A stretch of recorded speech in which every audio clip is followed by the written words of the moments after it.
Boa noite, gente. Estamos aí no segundo episódio da segunda temporada do Primo Síndico.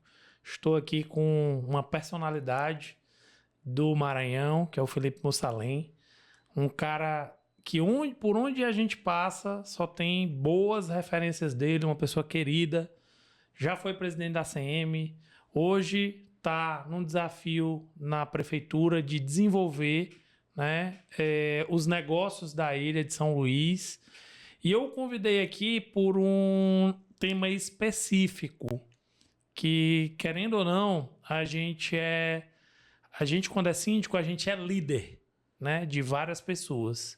Geralmente, existe uma estimativa que, um exemplo, um condomínio de 320 unidades, nós temos aí em torno de 960 pessoas. São 3 pessoas por unidade e, querendo ou não, o síndico é um líder, né? E eu convidei o Felipe porque ele é um grande líder, onde ele se propõe a trabalhar, ele lidera, ele faz a diferença.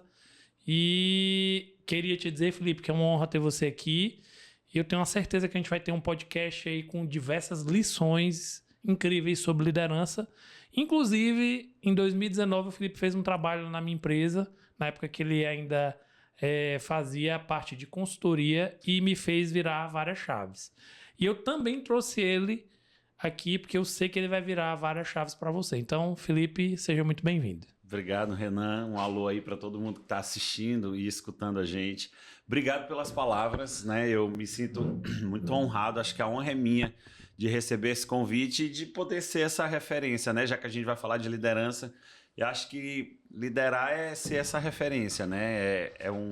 Uma pessoa que as outras olham e tem uma referência e seguem e fazem aquilo por acreditar naquela pessoa, né? Se eu Sim. posso ser essa pessoa diante de tantas responsabilidades que a gente tem, porque tu falou aí da associação comercial, falou da prefeitura, mas eu tenho as minhas empresas, então em todos esses lugares que eu frequento, se eu puder ser essa referência, pô, vai ser muito legal, que aí a gente vai deixando marcas legais nas pessoas e a gente vai fazendo as pessoas fazerem por nós. Acho que o maior desafio, diante de tanta distração que a gente tem hoje, de tanta demanda, de tanta rede social, de tanta responsabilidade, de tantas coisas que a gente se propõe para fazer, ter um líder é muito legal. Acho que todo mundo precisa de um. Com certeza. Aí vem a primeira pergunta. De onde veio essa capacidade diferenciada de liderar? Tu pode contar um pouco aí dessa história, desse líder nato que você é? Cara, pronto, eu posso, e aí eu já pego essa tua frase aí, que tu falou assim, líder nato. Eu não acredito que liderança seja natural, né? Eu acho que existem pessoas que têm aptidões de comunicar bem, de uma oratória boa, fala olhando no olho. Tem algumas características assim que eu admiro muito num líder. Mas, Renan, eu acredito que ninguém nasce assim, e isso tudo é moldado pela vida, né? No meu caso em especial, muito cedo eu precisei assumir os negócios da família porque o meu pai morreu. Nós somos 4 irmãos e eu sou o terceiro da escadinha. Meu pai morreu, eu tinha 22, meu irmão tinha 25, meu outro irmão tinha 28 e o meu mais novo tinha o quê? 19. Quando meu pai morreu, ele delegou a mim a responsabilidade da família, dos negócios, por alguma característica que ele tem olhado, né? Talvez a gente vê aquela pessoa mais desenrolada, né? E talvez eu tenha sido o mais desenrolado, mas hoje a gente erra, a gente comete muitos equívocos nos nossos negócios por acreditar que um líder ele seja aquele mais desenrolado. Pô, Renan é desenrolado. Rapaz, eu vou chamar Renan aqui para ser gerente. Mas não dá para Renan as habilidades e os conhecimentos necessários para ele ser líder. E meu pai viu isso. Talvez por eu ser muito desenrolado, ele me deu a liderança. E a partir daí, eu vesti essa capa e fui me capacitar. Então, da onde vem isso? Isso vem de uma habilidade, talvez de eu ser desenrolado, de eu ser virado. Aqui no Maranhão a gente chama as pessoas assim de viradas, né? Talvez de eu ser esse cara virado, esse cara desenrolado. Agora, veio de muita capacitação na área. de treinamentos de inteligência emocional, comportamental. Eu precisei me conhecer, me reconhecer as minhas habilidades, as minhas debilidades, trabalhá-las para poder ser um líder. E nesse caminho, cara, até curso do Senac eu fiz de oratória, para falar bem, para me comunicar, para me fazer ser entendido pelas palavras, articular bem pensamento e fala, que é um desafio. Então, eu me moldei ao longo dos anos, e eu estou falando aí de 22 para 44 que eu tenho hoje, para 22 anos de muito estudo em diversas áreas. Tu falou aqui que eu fui consultor da Moura, com muito orgulho, porque admiro muito você, admiro muito a tua trajetória. E para eu estar nessa posição de consultor, eu precisei estudar muito. Então, isso vem de muito preparo para ser essa pessoa. Ainda quero melhorar muito, ainda sei que eu tenho que melhorar muito, mas é muito estudo, é muita vivência. Muito bom. O quanto digamos assim, essa missão, né, que tu recebeu, Sim. contribuiu para tu dar esses diversos starts e investir bastante em ti mesmo. Cara, foi primordial para o desenvolvimento da minha trajetória profissional a partir de então. Então, quando o meu pai ele adoeceu, e aí ele chamou todos os filhos e ele disse, olha, vou para casa me tratar, porque nós somos pernambucanos, uma família de Recife. E aí ele decidiu ir para Recife se tratar, e quando ele resolveu ir para Recife, ele disse, ó, Felipe, tá aqui na época, tá aqui o talão de cheques, tá aqui a senha do banco, tá aqui o controle de mensalidades, a gente tinha escola, tinha faculdade na época. Hoje a gente ainda tem, mas cresceu um pouco. E ele disse, olha, tá aqui a planilha, né? Tinha planilha com o nome dos pais, o marcadorzinho lá de pago ou não pago a mensalidade. E a partir daí eu tive que me virar. Eu acabei me tornando o dono da família, o marido da minha mãe, o pai dos meus filhos, dos meus irmãos. Isso, para uma criança, né, para um jovem de 22 anos, é muita coisa. Então, eu, por ser virado, por ter essa característica, eu decidi que eu ia me preparar para isso. Então, eu fui fazer uma pós-graduação, depois eu voltei para a faculdade, eu sou pedagogo de formação, depois eu fiz administração de empresas, depois eu fiz um outro MBA, depois eu fiz curso de inteligência emocional. Aí eu fui desenvolvendo na trajetória a partir dessa carga, né? Foi primordial para ser quem eu era hoje, mas foi muito talvez na época, não foi fácil, sabe? Tive muitos embates familiares por causa disso. Em muitos momentos eu não me sentia preparado para aquilo. Síndrome do impostor sempre foi muito presente na minha vida. Eu parava para pensar assim, pô, será que eu tá sou certo, esse cara, né? Tipo, tu falando aqui e eu pensando, pô, será que eu sou esse cara mesmo? Será que eu sou essa referência? Essa síndrome do impostor o tempo todo falando aqui. Então, foi muito importante. Não foi fácil, mas foi muito importante. Que massa. Qual foi, assim, a maior quantidade de pessoas que tu já liderou e o quanto isso te agregou? Eu digo indiretamente também, né? Que às vezes a gente tem uma equipe ali de digamos assim, que vai dar o primeiro apoio e tem os liderados daquela equipe. Cara, hoje, Renan, nós somos empresários da área de educação, então nas minhas escolas eu tenho em torno de 250 funcionários. É claro que eu não lidero diretamente todos, né? Eu tenho aí em torno de 30 lideranças que atuam direto comigo, certo? E elas são propagadoras daquele modelo. Então, hoje, a minha liderança ela é muito pautada no modelo, na minha capacidade de fazer com que as pessoas façam aquilo que eu acredito que seja o melhor para a minha empresa. Então, eu me enfrento o tempo todo no meu ambiente profissional, mas eu tenho diversos outros momentos de liderança que são talvez mais desafiadores do que minha empresa, como, por exemplo, o associativismo. Sim. Eu fui presidente da Associação Comercial, como tu falou no começo, uma entidade centenária, 170 anos de existência. Na história, eu fui o segundo presidente mais jovem da história. Eu fui presidente com 36. Sim. E eu estava liderando ali um grupo de diretores voluntários.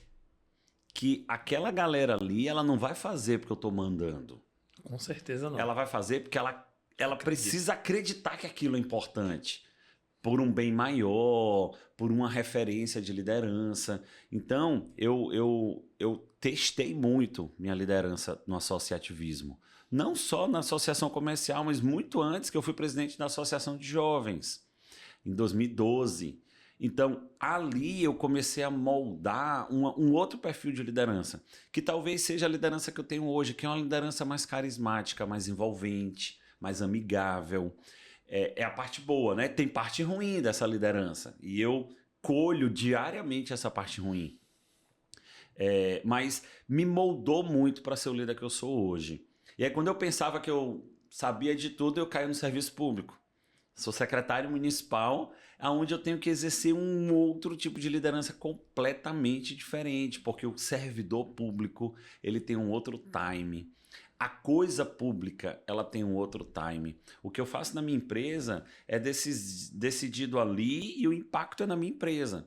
O que eu faço na minha secretaria impacta uma cidade inteira, impacta politicamente outras pessoas.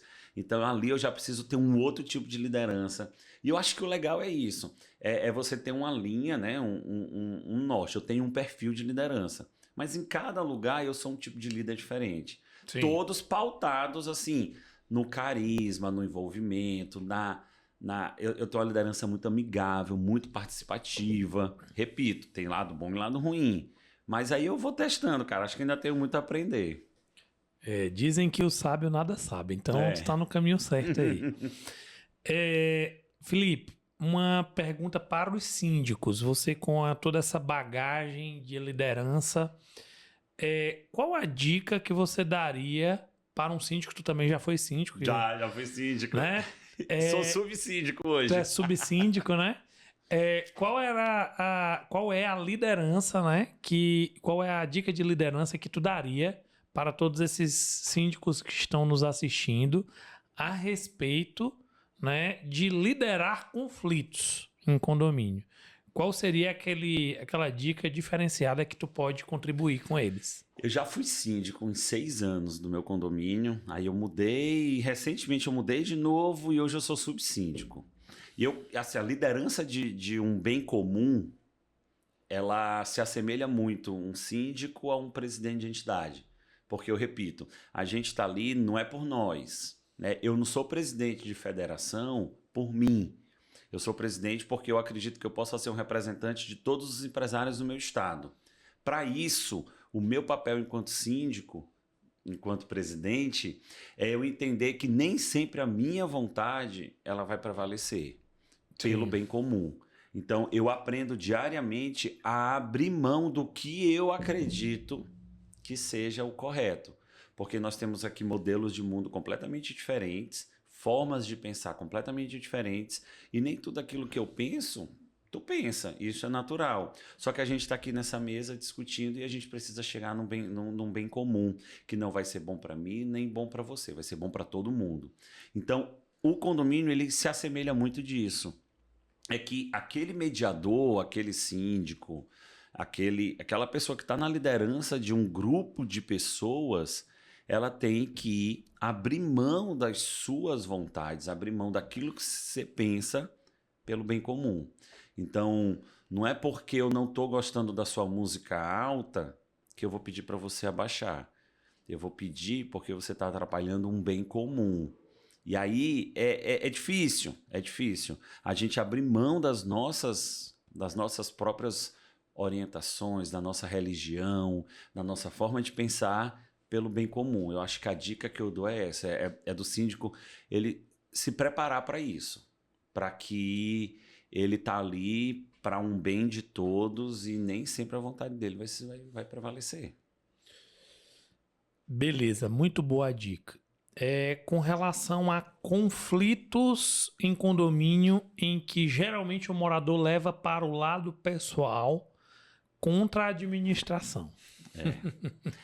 Essa é a pergunta mais complexa. O brasileiro, ele leva tudo muito pro lado pessoal. Essa é uma característica do brasileiro. É por isso que a gente tem tanto o jeitinho brasileiro, né? Então, o jeitinho brasileiro é porque nós, brasileiros, temos a cultura de que aquele meu problema, ele é prioritário. Então, pô, Renan, faz isso para mim, cara, por causa disso. Tá vendo que eu tenho esse problema. E aí você, enquanto síndico, vai dizer assim, não, olha, mas o seu problema, eu entendo, ele é seu problema e a gente tem aqui um grupo de problemas para administrar. Então, na resolução de conflitos, eu acredito que o síndico ele deva ser essa barreira do jeitinho brasileiro, sabe? Ele tem que ser muito íntegro para ele não dar o jeitinho brasileiro nem para o melhor amigo dele, porque ali no condomínio eu tenho grandes amigos que frequentam a minha casa, filhos que brincam junto com os meus filhos, mas que eu tenho que ter a postura de que o jeitinho brasileiro ali, ele não vai se sobressair, porque se eu dou um benefício para um, eu automaticamente tenho que dar benefício para o outro. Então, resolver conflitos eu acho que vai muito ligado à integridade do síndico ali que tá ali. Se ele tem integridade, se ele tem os procedimentos corretos, é muito difícil alguém levar para o lado pessoal, é muito difícil alguém administrativamente, juridicamente, questionar se ele tem um comportamento alinhado com aquilo que reza a regra. Sim. Então, eu acho que jeitinho brasileiro é o vilão de qualquer lugar. Com certeza. É o tal do rabo preso. Você ajuda alguém aqui e alguém vai te cobrar a ajuda que você deu pro outro. Vai, cara, vai, porque esse teu amigo que tá te pedindo ajuda, esse teu amigão que tá te pedindo alguma coisa, ele vai falar pra outra pessoa. Com certeza. Ele vai falar. E aí já era. A tua moral, a tua integridade e a tua falta de compromisso com a administração do público, né? Querendo ou não, o condomínio é um ente público que você lá tá como uma figura de solucionador. E que você tem regras a cumprir que você não pode descumprir. Renan, é muito... Talvez, assim, o que eu vá falar agora seja... Assim, até pessoas podem não ver legal. Mas eu acho que hoje a principal crise que a gente tem no Brasil é a crise de liderança. Sim. A gente não tem quem se espelhar. A gente não tem quem seguir. E aí cada um faz do seu jeito. Então eu não tenho um presidente que eu reconheça. Não estou falando deste presidente, não. Eu estou conjecturando. Seja Lula, seja Bolsonaro, porque lá atrás tinha um líder na presidência que várias pessoas não se identificavam com ele. Hoje, tem várias pessoas que não se identificam. O fato da gente não ver a liderança constituída faz com que cada um faça do seu jeito. Aí vira anarquia, vira... Com certeza. Cada um faz do seu jeito. Então, a principal crise hoje que a gente vive é essa crise de liderança, de referencial. E eu sou muito fã da monarquia. Eu admiro muito os sistemas de monarquia, porque o rei, ele é o rei e ele tem os súditos que o espelham, que o admiram, que o respeitam e o seguem. Então, os países de monarquia, mas a monarquia imperialista matou muita gente, porque o rei ele não é dono de tudo. Não estou falando assim da história, eu estou falando de hoje. Os regimes de monarquia, eles têm esse referencial de liderança. E aí vai primeiro-ministro, sai primeiro-ministro, o rei ele continua sendo, né, o cidadão perfeito, o rei, a rainha, quem quer que seja, né? O cidadão perfeito, aquela pessoa que é admirada, que as pessoas seguem ele. Então, falta isso, né? Que não seja com o rei, que seja com o presidente, que seja com o prefeito, que seja com o síndico, com qualquer papel de liderança. Se a gente não tem essa referência para ser seguida, aí cada um faz do seu jeito. É verdade. E isso parece, né, que... Óbvio que em condomínio não tem tanto isso. Mas, em geral, todas essas regras favorecem pessoas que não estão à frente por ser um exemplo, né? Hoje a gente tem aí cargos públicos que são, digamos assim, eleitos e que eles não precisam ser exemplo, né? Então, realmente, isso acaba atrapalhando o andamento das coisas. Mas muito boa a tua resposta. E ela é muito importante até para que a gente crie o referencial e o comportamento, né, dentro de um condomínio que ele é aceitável para que a gente possa se espelhar e eleger aquela pessoa, né? Então, o comportamento inadequado ele vai trazer sempre péssimos resultados. Então, gostei bastante do principal ponto aí que tu falaste. Eu tenho uma outra pergunta a respeito. É claro que um síndico é um líder, né? E primeira pessoa que ele vai ter que liderar são os condôminos, né? O que é que tu acredita que seja a principal, digamos assim, principal alternativa ou dica que tu daria para um síndico para que ele melhore o seu desempenho como síndico e qual seria, digamos assim, a soft skill, que são as habilidades mais refinadas que aquele síndico precisa ter para prosperar e fazer um bom mandato? Pensando aqui enquanto tu formulava a pergunta, Renan, eu estava pensando assim, porque existem vários tamanhos de condomínio, né? Tem condomínio como o meu, que tem 9 unidades, e tem condomínio de 320 que tu falou há pouco, né? Eu acho que eu, enquanto liderança, né? Então, hoje eu sou subsíndico, né? Então, acaba que eu divido a liderança do meu condomínio com a síndica, né? E aí eu me preocupo sempre em dar transparência para tudo. Então, quanto mais transparente for a gestão, menos dúvidas a gente vai ter. Porque qual é o problema da dúvida? É que se ela não é sanada, ela vira uma insatisfação. Se ela não é resolvida, ela vira uma queixa, ela vira um processo judicial. Tudo isso por causa de uma dúvida. Então, é muito importante compartilhar as decisões de maneira colegiada, não no sentido da tomada de decisão, mas do compartilhamento. Então, uma vez que eu fui eleito, se você me elegeu, eu estou aqui para tomar a decisão. A mim cabe, a partir de agora, te dar a decisão tomada. Nem sempre eu vou compartilhar contigo a decisão. Então, quanto mais transparente for essa decisão, menos queixa. E eu faria, se eu fosse síndico de um condomínio muito grande, eu iria criar uma forma de eleger espécies de representantes meus em cada bloco, em cada prédio, alguma forma de fazer com que aquela informação ela chegasse em todas as unidades de uma maneira muito próxima de quem está lá. Então, vamos lá. Eu moro num bloco de apartamentos e nem sempre eu passo nem na frente de um bloco que está lá no final do condomínio. Eu não passo nem lá, mas eu preciso de uma pessoa lá naquele lugar para ser a minha representante, espelhando um pouco o que eu tenho hoje nas minhas empresas e na secretaria e até mesmo na federação. Eu tenho representantes da federação em cada cidade que a gente atua. Então eu estou aqui com o meu representante, alinhando com ele, exercendo a minha liderança sobre ele. Quando ele vai para a cidade dele, ele é a minha voz lá dentro. Perfeito. Eu tenho isso nas minhas escolas, né? Eu tenho o meu representante em cada área da escola. Prefeitura, eu tenho 4 salas espalhadas pela cidade, que são salas do empreendedor. Essas salas tem gente minha lá dentro, que é o meu espelho, que é a minha voz, que é o meu olho. Talvez o síndico precise disso, precise dessa mão lá dentro daquele bloco, um lugar onde o morador ele tenha um canal mais próximo da gestão, que não seja com o síndico, mas com aquele representante lá. Não sei nem se isso funciona, mas era uma ideia que eu ia tentar implantar. Já morei em condomínio grande e eu vi o caos que é, né, resolver um problema dentro de um condomínio. Porque a maioria das pessoas elas não estão interessadas em resolver o problema, elas querem só reclamar. Então, se essas pessoas tiverem um canal de reclamação mais próximo delas, talvez elas reclamem menos. Ou reclamem mais lá naquele ponto focal. E eu estou aqui trabalhando pelo bem de todos. Porque a maioria das reclamações, a maioria das queixas são muito pessoais. Não são para o bem comum.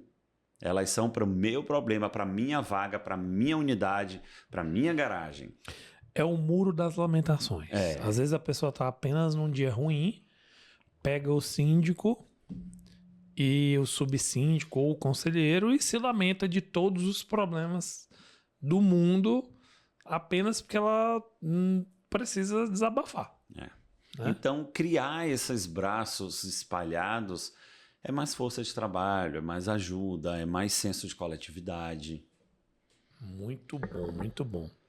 Agora vamos pro tema cabeludo, tá? Como lidar com um morador tóxico? Aquele que Só quer reclamar. não só isso, ele acaba passando do limite do respeito, acaba passando do limite da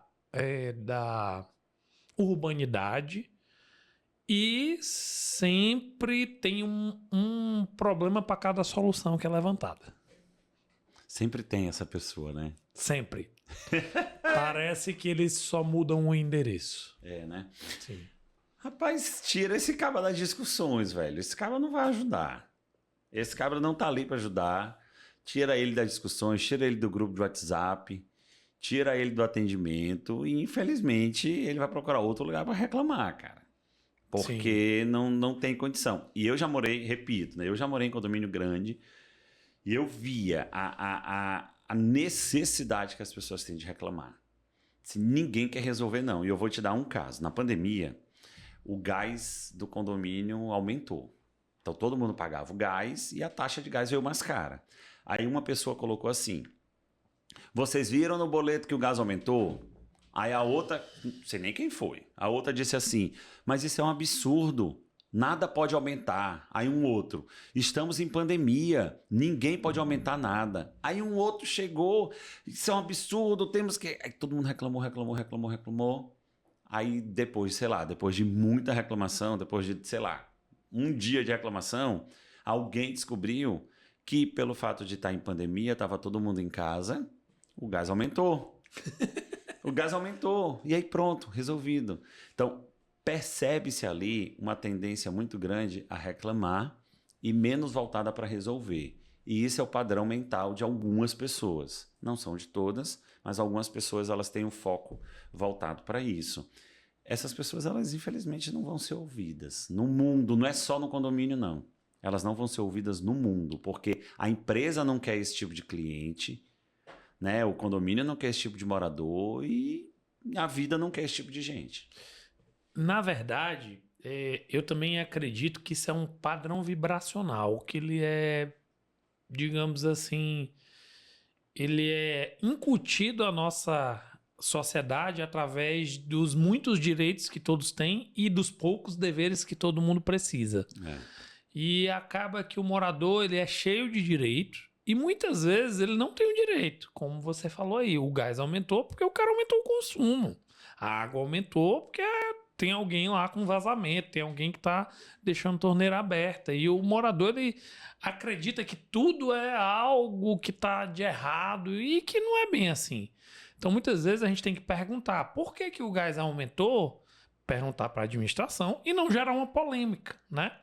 Na verdade, sempre usando a Bíblia, né? Ela informa que nunca ninguém vai ser feliz gerando contenda, né? A contenda é algo que só faz atrapalhar, tirar o foco. E é justamente isso. Essa pessoa ela não é a pessoa que resolve. Quem está reclamando, não resolve. É apenas uma criança infantil, né? Buscando ser ouvida, né, com a sua infantilidade. Então, muito legal aí o que tu falou. Cara, o mal desses tempos de hoje, Renan, é assim, a gente não pode dar voz para todo mundo. E grupos de WhatsApp acabam que dão voz para todo mundo. Eu sou dono de escola, os pais de alunos fazem grupos de WhatsApp, conversam entre si, e eles pedem muito para a gente participar de grupos de WhatsApp. E aí é claro que não, nenhuma escola vai fazer isso. E a mesma coisa eu digo para grupos de condomínio, sabe? Não tem por que existir. Vamos fazer um comunicado? Faz um comunicado. Faz um grupo só de comunicado. Faz um grupo, comunica no elevador, comunica por e-mail. Mas o grupo de WhatsApp, ele hoje é um grande problema desse tipo de gente, que vê ali um canal para reclamar. Eu já perdi alguns clientes por causa de grupo de WhatsApp, porque eu ficava chateado com a conduta deles e acabei pedindo para sair. Infelizmente, tinha moradores que passavam o dia inteiro reclamando e chateando. Então, acaba que o síndico, ele não é uma central de problemas, né? Ele não é um cara que vai ter o ouvido desse tamanho que vai ficar o dia inteiro escutando as suas lamentações. E isso precisa também ser muito bem direcionado para que elas sejam sumarizadas, né? E não um muro de lamentações, porque a pessoa acordou triste, chateada e desejou lá se encostar no muro de lamentações e passar para isso. Então, muito boa essa tua dica sobre comunicação aí. E eu saí de todos. Eu só tenho um grupo de comunicados ou de alguns moradores que sabem conversar, que dá pra gente ouvir, que dá pra gente alinhar, né? E que a gente tenha pelo menos um mínimo de respeito e urbanidade, né? Então, muito bom, muito legal essa questão. Eu tenho uma outra pergunta sobre, querendo ou não, o síndico ele está cuidando de um condomínio que é uma associação de pessoas que tem um bem comum, né? Como liderar, né, esses objetivos dando pouca ênfase a todas essas objeções que a gente sabe que em condomínio tem. Qual seria a dica que tu daria? Priorizar. E eu vou falar o que eu fiz no meu, né? Quando a gente assumiu, eu como subsíndico, nós tivemos um momento em que todos os moradores, eles demandaram. Eu acho que tem que fazer isso, tem que fazer isso, tem que fazer isso. Pô, tudo. De tela pro gato não entrar até trocar a empresa de elevador. Bora resolver, bora aqui. Tudo na mesa e vamos priorizar. Né? Existe uma matriz de prioridade que diz assim, o que é urgente e importante, o que é importante, mas não é urgente, e o que é que pode ser deixado para depois. Então, a gente estabeleceu uma matriz de prioridade e levou para a Assembleia para aprovar. Todo mundo concorda com essa matriz de prioridade? Nós vamos cuidar disso aqui. Isso aqui a gente vai deixar para um outro momento. Aí os moradores tiveram o voto de mudar. Não, isso aqui é barato, bora fazer logo. Mesmo que não seja importante, mas dá para fazer. Não, isso aqui é urgente mesmo, tem que fazer. Então, aprovamos a matriz de prioridade, pronto, acaba a reclamação, acaba a queixa, a gente já está aqui mapeado tudo que a gente precisa e agora nós vamos executar num plano de rápido, médio e longo. Prazo. E longo. Então, especificamente no meu condomínio, é um prédio antigo e a gente tem um reparo na fachada para fazer gigantesco. Aquilo ali é a nossa prioridade zero. Por mais caro que seja, a gente não vai fazer a tela do gato antes da gente fazer o reparo na fachada. Então, existem as prioridades. Agora, para que isso aconteça, Renan, a gente volta para o começo da nossa conversa, no que a gente fala de comunicação e confiança, né? Então, eu acredito que eu tenho essa habilidade de falar e as pessoas escutarem e confiarem naquilo que eu estou dizendo, né? Eu tenho essa habilidade pela minha forma de falar, talvez pelo meu histórico profissional. Então, não dá para um síndico chegar de chinelo e pedir para priorizar, sabe? Aí todo mundo vai olhar assim, pô, quem é esse cabo aí, né? Então, você tem que ser confiável, você tem que passar confiança, você tem que saber explicar, você tem que se fundamentar para poder você não deixar rastros de desconfiança. Então, na hora que eu, junto com a síndica, apresentamos a matriz de prioridade, pô, cara, se vocês estão dizendo, vambora. E essa é uma das minhas, talvez assim, das minhas maiores habilidades e que me deixa muito feliz. É que o que eu falo, as pessoas dizem assim, não, cara, se tu tá falando, então vambora. Sim. Então, isso é muito legal. Tem que ser confiante, tem que ser confiável na hora de você comunicar uma prioridade. Perfeito. Excelente. E esse planejamento acaba, digamos assim, acaba com um pouco das cobranças. Porque, pô, isso aqui não tá no nosso planejamento, Não, cara. a gente já conversou sobre isso. Isso não A vai gente ser não vai votar. prioridade. A gente vai fazer só quando terminar isso, isso, isso e isso. É. Ah, mas isso é um absurdo. É um absurdo que foi votado. Cara, olha só, o portão do meu condomínio, ele foi consertado no sábado de carnaval. Certo. Na sexta, interditaram para trocar o trilho. Aí todos os carros dormiram fora, de sexta para sábado. Aí sábado, 8 horas, era para todo mundo botar os carros para dentro. Só que o pedreiro não chegou para liberar o portão. Então ficou todo mundo no grupo. Cadê esse pedreiro? Cadê esse pedreiro? E a síndica informando. Pessoal, amanhã às 8 o portão é liberado. Mas ele só vai ser liberado quando o pedreiro vier. Aí deu 9, o pedreiro não veio. Deu 10, o pedreiro não veio. Aí uma moradora disse assim, gravou áudio. Aí primeiro que eu já disse, eu não escuto áudio de grupo. Se quiser, escreva. Porque se eu for escutar áudio de grupo, eu vou escutar palavrão, a pessoa dizendo é de lascar e eu não tô pra isso. Então eu já digo logo, não escuto áudio de grupo, que eu acho uma falta de respeito. Áudio eu mando individual, mas em grupo não. Então eu já... Aí uma moradora gravou um áudio. Quando é que esse moço vem? Ele vai deixar pra vir na quarta-feira de cinzas. Aí eu me emputeci, respirei. Fui lá e disse assim, pessoal, não é novidade pra ninguém que o portão tá interditado. Desde ontem que a síndica falou. Não é novidade pra ninguém que a gente tá esperando pedreiro. Agora, se o pedreiro vem ou não depende da síndica. Vamos aguardar? Cara, ninguém falou mais nada. Ninguém falou mais nada. Disseram umas 9h30. Quando foi umas 10, o pedreiro foi e liberou. Tanto que não tinha mais nada no grupo. Aí eu fui lá e disse, portão liberado. Então, assim, quando eu falei, parece que todo mundo calou a boca. Porque, pô, cara, eu fui lá e disse, olha, não é novidade pra ninguém. Desde ontem que a gente tá avisando. A síndica já falou, estamos esperando. A síndica já ligou. O que é que a gente vai fazer mais? E a tua reclamação não muda. Pode esperar, pode esperar. O pedreiro não vai chegar porque tu tá mandando um áudio, O teu né? palavrão não vai resolver a questão, sabe? Sim. Aí então, cara, quando eu falei, então eu fico caladinho.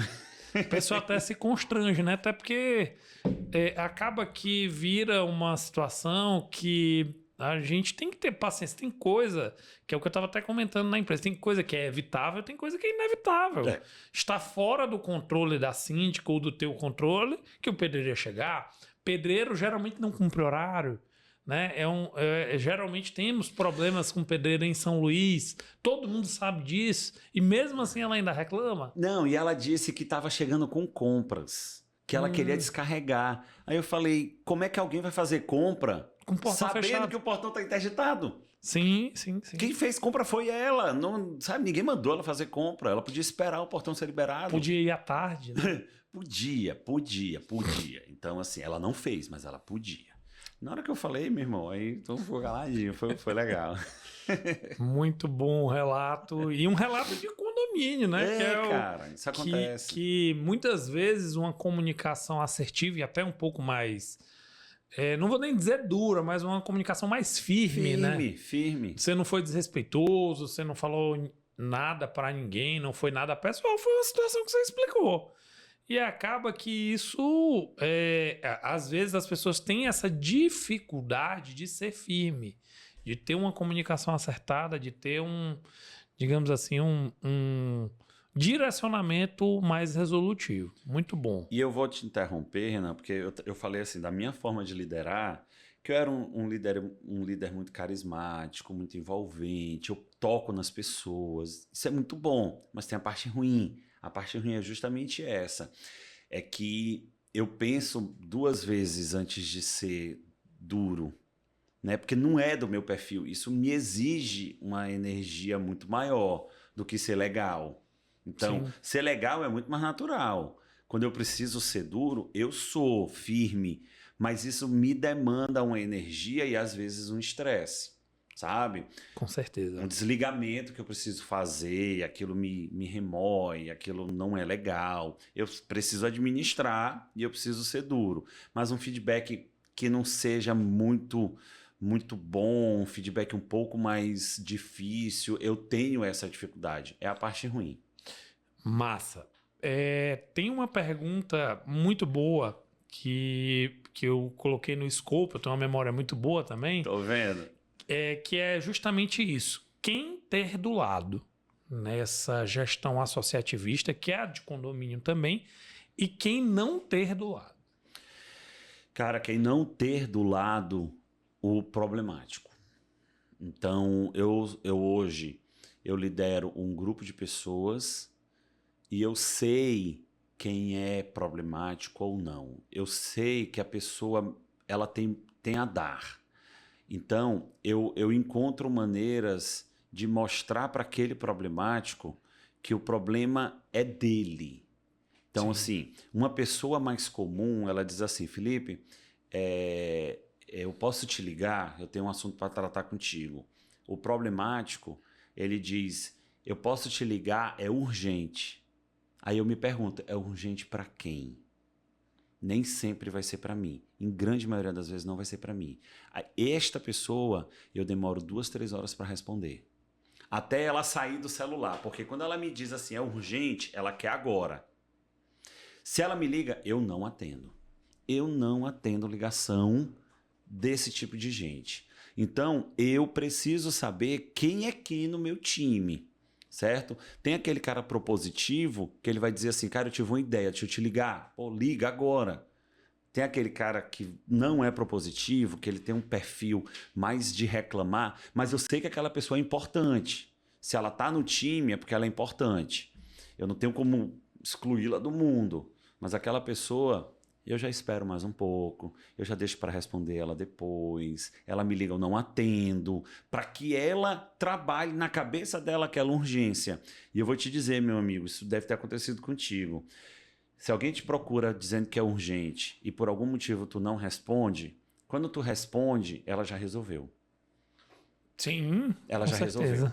Então, eu estrategicamente eu não respondo para dar a oportunidade dela resolver. E em grandes partes isso acontece. Excelente, excelente. Essa questão aí de a pessoa ser uma pessoa reclamativa, ela até afasta, né? Ela vai afastar os líderes. O líder, ele não quer reclamação, ele quer solução. Ele quer ajuda, quer apoio para resolver o problema. O líder tá lá para isso. E o síndico é o líder, né? Ele não quer ninguém para dizer que tá ruim. Quer alguém para ajudar a resolver o problema, para direcionar ou para dar uma dica, uma solução. Muito boa a tua resposta. E excelente essa parte de também desenvolver a pessoa. Muitas vezes aquela pessoa ela já poderia ter resolvido aquilo, né? E Cara, fica enrolando. no mundo que eu vivo, no mundo de associativismo, de associação comercial e tudo, todo mundo tem uma ideia boa. Todo mundo vira e diz assim, Felipe, pô, cara, as estradas do Maranhão, elas estão muito ruins, a gente tem que fazer alguma coisa.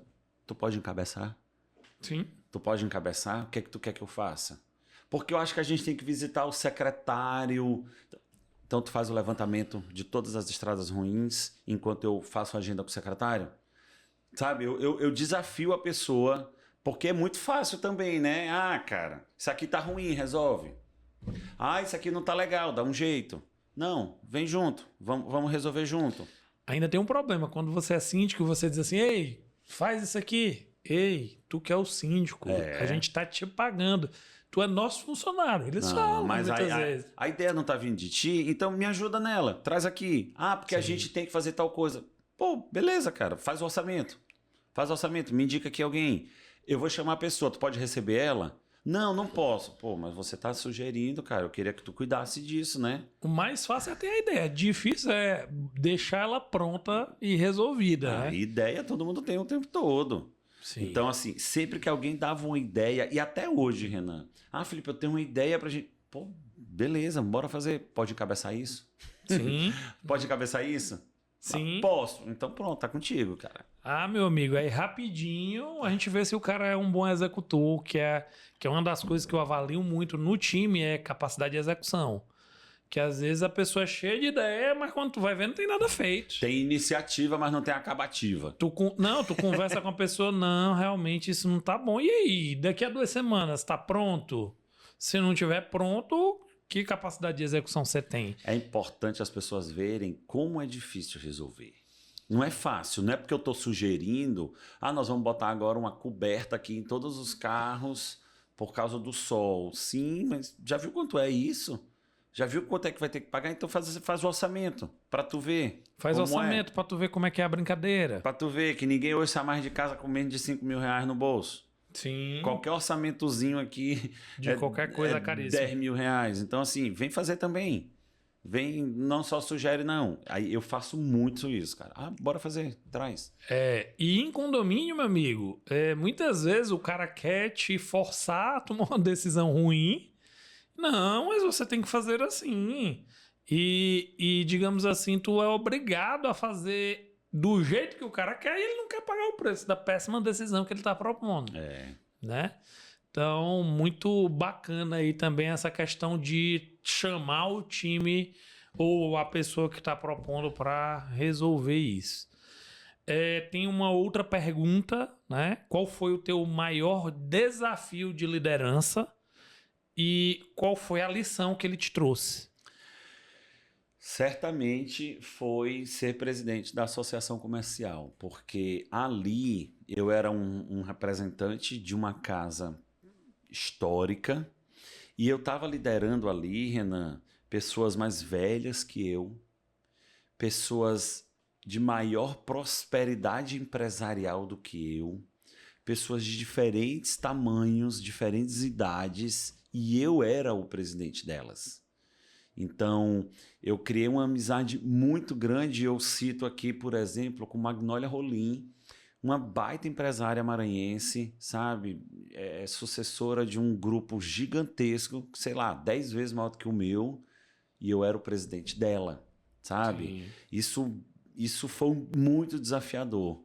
Eu ser presidente, por exemplo, de seu Francisco Psyll, dono da Psyll Refrigerantes, sabe? Um cara maduro, um cara de idade, com experiência de fora, porque ele é mineiro, mas eu fui o presidente dele. Então, o maior desafio foi esse, foi eu ser essa referência para essas pessoas. Então, eu tive que melhorar muito a minha habilidade de escutar, a minha habilidade de aprender com eles. Hoje, eu sou presidente do Conselho Superior da Associação Comercial, que é o conselho dos ex-presidentes. Então, eu convivo lá com pessoas muito mais velhas, maduras, experientes, e eu só aprendo. Então, para eu vencer esse desafio, eu precisei escutar muito e ter esse aprendizado comigo. E aí eu pensava assim, cara, ele pode ser bom em fazer refrigerante, mas eu sou bom em associação. Sim. Eu sei que eu estou fazendo aqui que é o melhor para todos. E aí eu consegui vencer esse desafio. Com qual habilidade? Eu acho que com a habilidade de escutar muito, aprender com aquilo e sempre ponderar minhas decisões. Foi o maior desafio até hoje. Qual foi o tempo mais difícil na tua trajetória profissional e o que é que tu tirou de, digamos assim, de crescimento daquela fase difícil? Da minha trajetória profissional, o momento mais difícil, cara, foi quando eu me dei conta que a minha estrutura familiar nos negócios, ela estava muito misturada, sabe? Eu falei há pouco, né, que eu me tornei marido da minha mãe e pai dos meus irmãos. Essa relação, ela estava muito conturbada, sabe? Eu era gerente do escritório da família. A gente tinha um escritório que cuidava até de festa da família, churrasco, eventos de Dia das Mães da família. E era eu que decidia até o escritório da família, sabe? Era eu que decidia o que ia ter no churrasco, era eu que decidia quanto a gente ia gastar. E não era o meu papel fazer isso, sabe? Não era o meu papel. E isso acabou ficando muito muito misturado na trajetória e poderia comprometer a minha relação familiar. E aí, num encontro em São Paulo, da Family Business Networking, que é uma ONG de empresas familiares, eu escutei uma pessoa dizendo assim, cara, meu pai é meu pai e ele sempre vai ser meu pai. Primeiro de tudo é que ele é meu pai, depois ele é meu sócio. Então, isso aí serve para as famílias, eu tomei aquilo para mim, sabe? Meu irmão é meu irmão, primeiro lugar, depois ele é meu sócio. Então, qualquer zanga, qualquer contratempo empresarial, ele não pode, né, se estender para a família.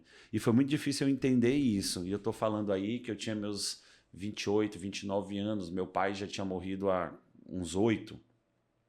Então, essa relação estava muito conturbada e precisou de capacitação, precisou de entender muito esse meu momento para poder lidar melhor com isso. E graças a Deus, foi tudo bem. Excelente aí. A questão familiar, né? Ela acaba também sendo um ponto de conflito se você não trabalhar de forma estratégica, né? Porque no síndico, lá no condomínio, você tem famílias. Eu não digo famílias de sangue, não. Você tem grandes amigos que frequentam sua casa. Com Sabe? certeza. Os filhos brincam junto. Imagina, cara, que eu tive uma briga aqui contigo e meu filho tá lá brincando com o teu. E que inevitavelmente a gente vai se encontrar lá no playground. Com certeza. Sabe? É uma família.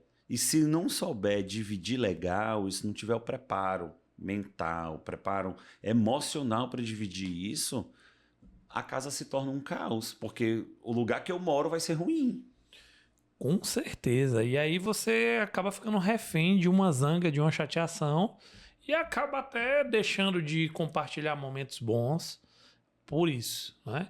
E no meu condomínio eu evito de qualquer forma ser síndico e até me candidatei uma vez, ganhei, mas declinei porque estava uma situação bem chata e eu estava trabalhando muito na época. Então, minha casa era para ser minha paz. Voltar para casa vai ser um transtorno. Sim, e não é pra gente tá tendo esse tipo de situação, né? E acaba que eu já também vivo muito isso no dia a dia.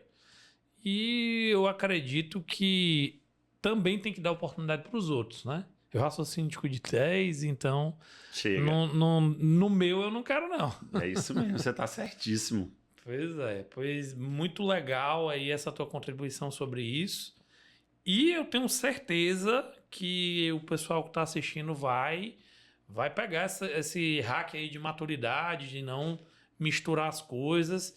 E você também no condomínio, mesmo diante de diversas tratativas difíceis, que às vezes o morador te xinga.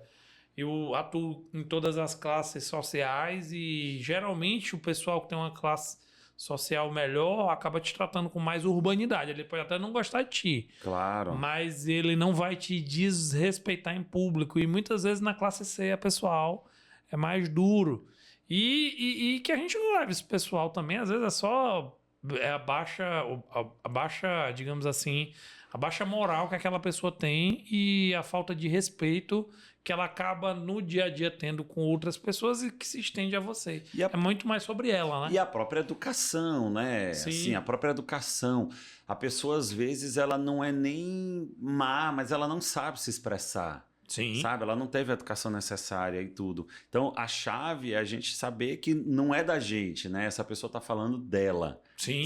Tu acabou de dizer isso, né? Fala mais dela do que de mim. Aquela atitude fala mais dela. Então, não entrar no jogo, né? Agora, para não entrar no jogo, você precisa se conhecer legal, você precisa saber os seus limites, você precisa ter técnicas aí de modelar esse teu comportamento para não cair nessas tentações.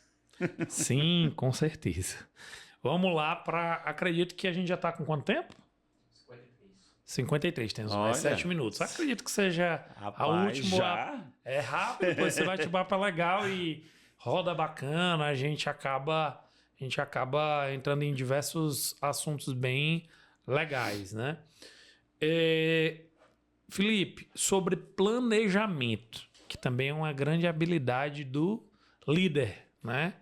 Qual seria a dica que tu dá para um síndico aproveitar os 2 anos de mandato dele de uma forma que o planejamento seja realmente bem executado e os checkpoints, né? Que são aqueles momentos que a gente reavalia o que passou, traga um resultado melhor. A gente falou até de lista de prioridade. Pois é, matriz de prioridade. Eu ia começar por ela. Certo. E os checkpoints e as reavaliações, o que é que tu acredita que pode ser incutido aí nessa dica de planejamento que venha ajudar os nossos queridos síndicos que estão nos assistindo? Eu ia começar com a matriz de prioridade, né? Eu acredito que se você faz o levantamento das tuas prioridades, e você sabe relacionar o que é urgente, o que é importante, o que é necessário, enfim, existe uma matriz aí, se você dá um Google, você encontra essa matriz de prioridades até explicativa para você preencher isso. Na hora que você estabelece a matriz de prioridade, qualifica e quantifica ela, você pode passar para o segundo passo, que é o que eu uso, que é um plano de ação. Eu tenho um plano do que eu preciso fazer para aquilo se viabilizar. Então, eu digo assim, o primeiro passo do plano é falar com fulano. O segundo passo é pedir orientação, pedir um orçamento. Terceiro é aprovar o orçamento. Então, 3, 4 passos para cada ação com datas estabelecidas. Então, ali tu tens um norte.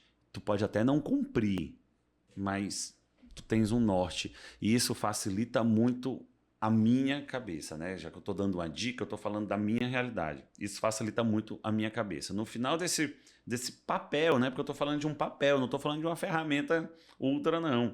Falando de uma planilha de Excel, ao final dela, tu vai ter ali um monte de prazos legais para tu cumprir. E aí ainda só te contribuindo aí um pouquinho contigo, tu tá usando aí 2 ferramentas antigas que são excelentes, que não tô falando da planilha de Excel nem do plano de ação. Um é a lei de Kettering, que é quando você escreve um problema, ele já tem 50% de chance de se resolver. E a outra está na Bíblia, que é Habacuque 2:2, que fala tudo que você escrever e você olhar até que vire uma realidade, se você insistir e persistir, acaba que aquilo acontece. Então, tu tá falando aí de 2 coisas poderosíssimas, né, que ajudam a gente a realizar coisas. Cara, e eu trabalho, Renan, com um caderninho. Eu tentei trabalhar com tablet, mas eu não consegui. Sim. Eu sou muito tecnológico, eu tenho um relógio tecnológico, celular, tudo. Mas o meu dia a dia, eu boto num caderninho. E aí hoje eu fiz 3 reuniões, por exemplo. Aí eu anoto as reuniões e na medida que eu estou na reunião, eu tenho uma última folha e que eu digo assim, providências. Daquela reunião vai sair alguma coisa. Aí, ao final do dia, eu tenho uma folha com providências. É aquela que eu vou resolver no outro dia. Sim. Então, eu faço isso. Eu anoto tudo e coloco uma folha de providências. Sim. Eu tinha até assim, coisas para resolver no carnaval. Aí eu tinha uma lista de coisas para fazer no carnaval. Diante de tudo que eu vou alimentando no meu dia, nem tudo eu preciso fazer algo. Aquilo que eu preciso fazer algo, eu coloco no caderno. Então, isso faz um bem enorme para mim e para minha organização. Sim. E aí eu estava falando que, ao final, tu vai ter um monte de datas ali para você tomar as decisões e fazer os checkpoints que você precisa. Agora, é fundamental que você tenha gente para te ajudar. Então, uma boa administradora nesse ponto aí, Renan, eu vou te dizer que é fundamental, porque nem sempre o síndico ele tem essa habilidade. Ele pode ser um síndico como eu, que eu tenho assim, uma habilidade massa com as pessoas, eu tenho uma habilidade fantástica de fazer uma reunião, mas eu não sou muito bom de planejar. Então, se eu tiver um suporte de quem planeja, vai estar top. E uma administradora faz total sentido. Contrate a Moura, viu, pessoal? Faz total sentido, porque te ajuda a fazer aquilo. Historicamente, eu estudei muito o Walt Disney, né? Eu já fui, 4 vezes para os bastidores, fora que eu fui brincar na Disney. Mas para os bastidores, estudar, eu já fui 4 vezes. E o Walt Disney, ele é assim, um cara fantástico de boas ideias, um cara fenomenal, mas que ele era um péssimo executor, um péssimo planejador.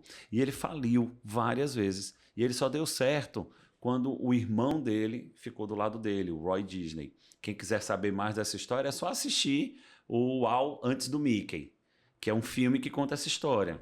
E é verdade, todo Walt Disney precisa de um Roy do lado. Com certeza. Então, nem todo mundo vai ter essa habilidade. Sim. Então, se você se conhece, se você sabe do que é que você é bom e você identifica que não é tua praia fazer isso, contrata a Moura, porque aí a Moura vai fazer esse acompanhamento. Com certeza. E você vai ser o cara das ideias, você vai ser o cara de aglutinar as ideias dos moradores colocar isso no papel e tem que ter alguém de suporte para te ajudar a executar. O síndico sozinho talvez não dê conta. Bom, Felipe, a gente só tem mais 2 minutos. Eu tenho certeza que tu nem sabe que a gente passou já 1 hora aqui conversando, porque foi bacana. Eu tava pensando que ainda faltava aí 40 minutos. Foi bem leve, foi bem legal. Muito, muito. E eu queria te agradecer pela tua disponibilidade. Prontamente recebi um sim. Lógico. E eu tenho certeza que a gente hoje contribuiu aí para esse público para que eles também acabem se desenvolvendo através desse nosso bate-papo. E é isso, gente. Obrigado por tudo. Felipe, uma honra ter você aqui. Obrigado. Tenho certeza que a gente vai conseguir ajudar muita gente. Obrigado pelo convite. Tamo junto, cara. Admiro muito o seu trabalho e sempre que tiver um convite eu vou estar aqui, pode ter certeza. E ainda tem os cortes, que a partir de amanhã aí a gente já lança aí um bocado de corte. Tamo na tá área. bom? Um abraço, gente. Tchau, tchau.